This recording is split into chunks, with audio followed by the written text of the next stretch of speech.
नमस्कार, प्रणाम। मैं कौशल द्विवेदी फ्यूचर एजुकेशन हब की तरफ से पुनः आप लोगों के बीच में एक बार। और जैसा कि आप जानते हैं, इस चैनल के माध्यम से मैं म्यूज़िक से रिलेटेड जो भी महान विभूतियाँ हैं उनके जीवन परिचय को लेकर के और भी जो कुछ कंटेंट अगर कॉम्पिटिटिव एग्ज़ाम के दृष्टिकोण से अगर स्टूडेंट्स के लिए फ़ायदेमंद है तो उसको लाने का प्रयास करता हूँ। और टाइम टाइम पे लाइव टेस्ट के माध्यम से आप लोगों के बीच में आता रहता हूँ। कई लोगों ने कहा कि सर राग से रिलेटेड हमको तैयारी कर रहे हैं, बड़ा कन्फ्यूज़न होता है, जल्दी याद नहीं होता है। तो भाई देखिए, याद तो करना पड़ेगा, उसके जो मेन कंटेंट है उसको तो आपको याद करना ही पड़ेगा। लेकिन एक अपने विचार से मुझे लगा कि उसमें और क्या है, ऐसा कुछ किया जाए कि थोड़ा सा और इंटरेस्टिंग तरीके से वो हमारे सामने आए और उसको हम और भी इजी वे में याद कर सकें, तैयार कर सकें। तो उसके लिए ख़ास करके जो टीजीटी पीएचडी लेवल पे जो लगभग आपके 30-35 राग हैं, उन रागों को मैं कोशिश करूंगा कि आप लोगों के बीच में लेकर के आऊं और प्रॉपर वे में वो आपको मिल सकें और आपकी तैयारी हो सके। तो उसी सीरीज़ को आगे बढ़ाते हुए आज मैं आप लोगों के बीच में जिस राग को लेकर के आया हूं, यह राग है राग यमन।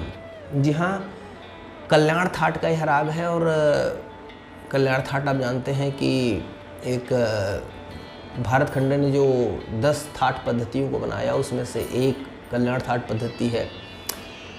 मध्यकाल में इमन के नाम से भी इस राग को संबोधित किया गया और वही इमन जो था बाद में यमन के रूप में जाना गया।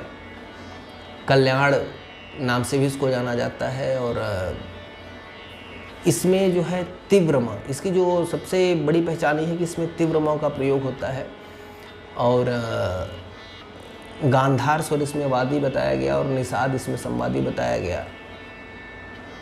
गायन समय जो इसका है वह रात्रि का प्रथम प्रहर, आप मान के चलिए कि 7 से 10 के बीच में इसकी टाइमिंग होती है। वो तो द्वितीय प्रहर का हो गया अगर प्रहर के सिद्धांत को हम देखें तो, लेकिन 7 से 10 के बीच में इसकी टाइमिंग जो है वह मानी जाती है। यह एक ऐसा राग है कि इस राग में आपको नियर अबाउट हर पैटर्न की गायकी देखने को मिलेगी और इसका चलन जो है अलग अलग विद्वान अलग अलग तरह से इसके चलन को बताते हैं, दर्शाते हैं। लेकिन एक बहुत ही मीठा, बहुत ही खूबसूरत और बहुत ही श्रृंगारात्मकता से भरा हुआ यह राग है। और इस राग का आरोहण अवरोहण अगर हम लोग देखने का प्रयास करें, अगर देखा जाए तो इसका आरोहण पहले करके देखते हैं कि आरोहण क्या है, फिर अवरोहण क्या है, इस पे ध्यान देंगे।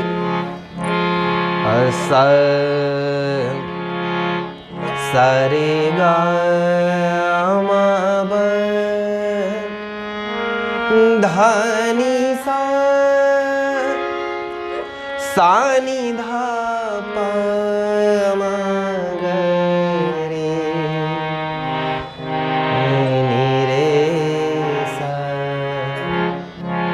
नीरे सा की संगति बार बार देखने को मिलती है इसमें। पकड़ के स्वरूप में, पकड़ के लिए कई तरह के पकड़ इसमें देखने को मिलते हैं, जैसे कि नी रे गा रे पा रे नी रे सा नी रे गा रे पा रे नी रे सा। कुछ विद्वान इसके पकड़ के लिए पा म ग रे मा ग नी रे गा सा पा म ग म पा म ग रे मा ग नी रे गा सा।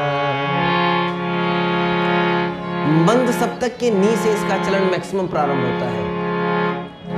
नी रे गा म प नी सा नी रे सा नी धा नी रे सा नी धा प म ग रे मा नी रे गा सा। यह राग जब से रहा और हर क्षेत्र में, क्लासिकल के क्षेत्र में, भजन के क्षेत्र में, गज़ल के क्षेत्र में, फिल्मों के क्षेत्र में, हर जगह इस राग ने बढ़ चढ़ कर हिस्सा लिया और बढ़ चढ़ के संगीतकारों ने इस राग में अपने प्रयोग किए। न्यास के स्वर के रूप में सारे गा पानी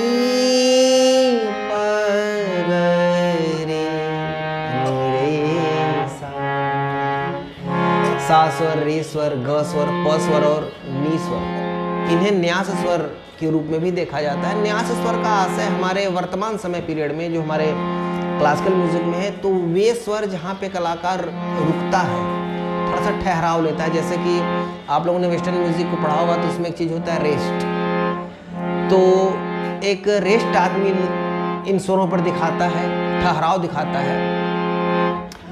तो न्यास के रूप में इन स्वरों को देखा जाता है, जाना जाता है। बहुत सारी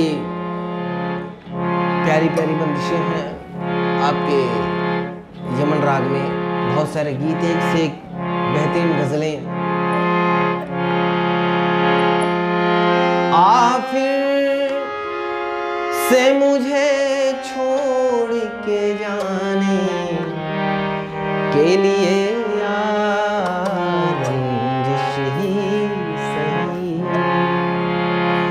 दिल ही दुखाने के लिए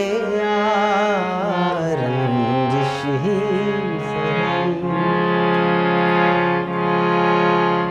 चंदन सा बदन चंचल चितवन, धीरे से तेरा ये मुस्काना, मुझे दोष न देना जग वालों, मुझे दोष न देना जग वालों, हो जाऊं अगर मैं दीवाना, चंदन सा बदन चंचल चितवन, निगाहें मिलाने को जी चाहता है, सजा दो घर को गुलशन सा मेरे सर कार आए हैं। तमाम तरह के भजन, गीत, गज़लें इस राग में देखने को मिलती हैं। तो इस राग से जो रिलेटेड मुख्य मुख्य चीज़ें हैं वो आपको हमने बताया कि वादी संवादी इसका क्या होता है, गायन समय इसका क्या होता है, संपूर्ण जात इसकी होती है, कल्याण थाट इसका होता है। और उसके बाद क्या कहते हैं कि यमन कल्याण जो है इसका संप्रकृति राग। देखिए कल्याण के कई सारे स्वरूप हैं, उसी में से यमन का जो यमन कल्याण है वह संप्रकृति राग के रूप में भी देखा जाता है, यह यमन के नाम से जाना जाता है। तो एक बहुत ही मीठा राग है और इस राग के थ्योरेटिकल पार्ट की जानकारी के साथ साथ अगर आप इसको एज ए प्रैक्टिकल इसकी तैयारी करते हैं तो मुझे पूरा विश्वास है कि बहुत ही सुकून मिलेगा आपको। तो मैं कुछ बहुत ही ज़्यादा ब्रीफिंग इसके प्रैक्टिकल के बिहार पे नहीं किया हूँ, क्योंकि परीक्षा के दृष्टिकोण से मैं इस चीज़ को बता रहा हूँ, तो इसके थ्योरी पार्ट से रिलेटेड जो चीज़ें हैं उन चीज़ों को मैंने बताने का प्रयास किया है। और आप इन चीज़ों को तैयार करें। और इसी के साथ आज की इस वीडियो को मैं यहीं पे रोकूंगा और नेक्स्ट क्लास में मैं प्रयास करूंगा कि एक और वीडियो किसी न किसी राग पर आप लोगों के लिए लेकर के आऊँ। अगर आपको लग रहा है कि नहीं मेरा ये प्रयास सही दिशा में है तो आप लोग एक बार कमेंट के माध्यम से इस चीज़ को ज़रूर बताइएगा, ताकि आगे की क्लासेस के बारे में मैं कुछ और विचार करूँ कि और उसमें और क्या किया जा सकता है। तब तक के लिए महादेव, नमस्कार, धन्यवाद।